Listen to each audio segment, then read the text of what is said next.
Ahoy, hoy, adventurers! I'm sure you have by now seen the overly dramatic headlines about Mexico over the last few days. Normally, I wouldn't comment, but I want to give you some cool headed context on the situation here. Last Sunday, February 22nd, 2026, there was a military operation that resulted in the death of a major cartel leader. Following that, there were temporary disruptions in specific areas like Puerto Vallarta, Guadalajara, and several other Mexican cities. These disruptions have included roadblocks, some vehicles set on fire, and short-term airport interruptions. Of course, there's obviously been several gunfire exchanges between government forces and the criminals in those cities. That, of course, sounds super intense, and it is intense. Let's be honest. The mainstream media and the images circulating online have made it look even more intense than it actually was. Americans, as is often the case, are panicking when danger gets so close to them.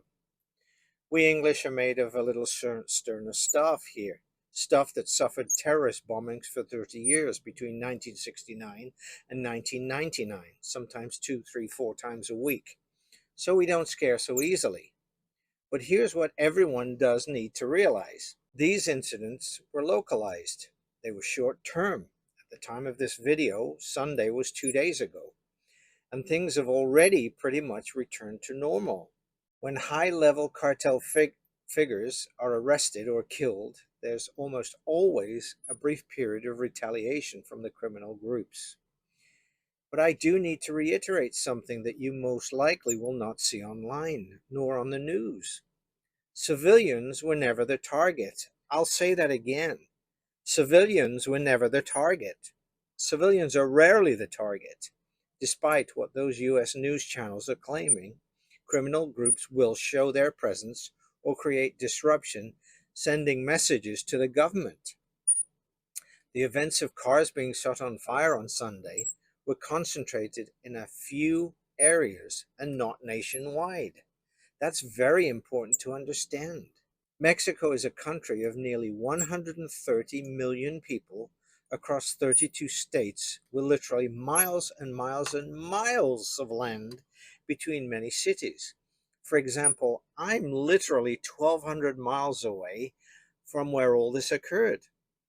The overwhelming majority of the country has continued operating normally throughout this whole situation on Sunday, including schools, businesses, hospitals, transportation, and tourism. Now, I'm not going to pretend that Mexico doesn't have to deal with organized crime. It does. So does the United States. So does most of Europe. And I'm not trying to downplay what's happened on Sunday in Puerto Vallarta, because it was scary to see it unfold for all of us until we actually knew what was going on. But it's also important not to interpret localized events as a countrywide collapse, like everybody seems to be saying on YouTube. And even in Puerto Vallarta and Guadalajara today, Tuesday, it's pretty much business as usual. Sadly, the events on Sunday will already have just reinforced for many the idea that Mexico has a horrible reputation for violence. But in reality, the only ones that will suffer will be the local businesses that run on tourist dollars. But I can also tell you that the Mexican military, the president, and state governments are holding to their word that they are trying to get rid of these criminal elements to make it safer for everyone. In situations like this, violence tied to leadership struggles is typically internal or between those criminal groups, not directed at visitors. That said, smart travel habits do matter. If you're already in a secure location like I am, during any disruption, staying put is often the safest thing to do until things stabilize.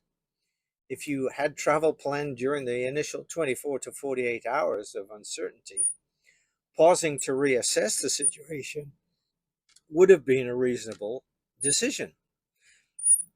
As of now, airports are operating and daily life in affected areas has largely resumed.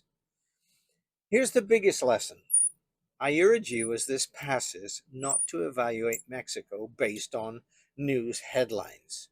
You must evaluate specific cities, specific neighborhoods, and consistency patterns over time.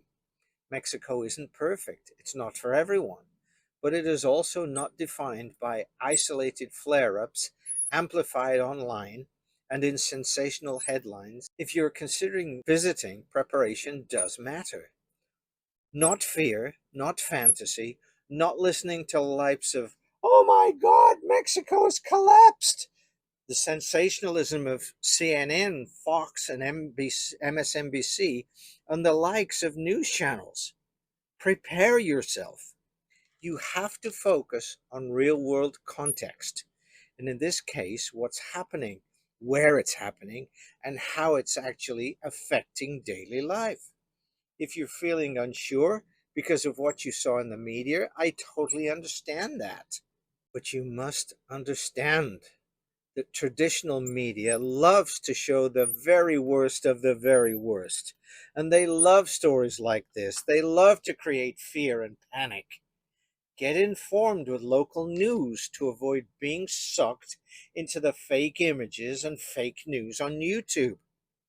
You can always Google Gobierno, the name of the city, and look at their official social media pages. This will give you the government site for that specific city. If you prefer to read in English, recommend a site like Mexico News Daily. I will put the link in the description below. And the right decision almost always is the one that you make in a calm situation after you've evaluated the risks. Thank you for watching. Please like, share, and subscribe, and I will see you on the next one.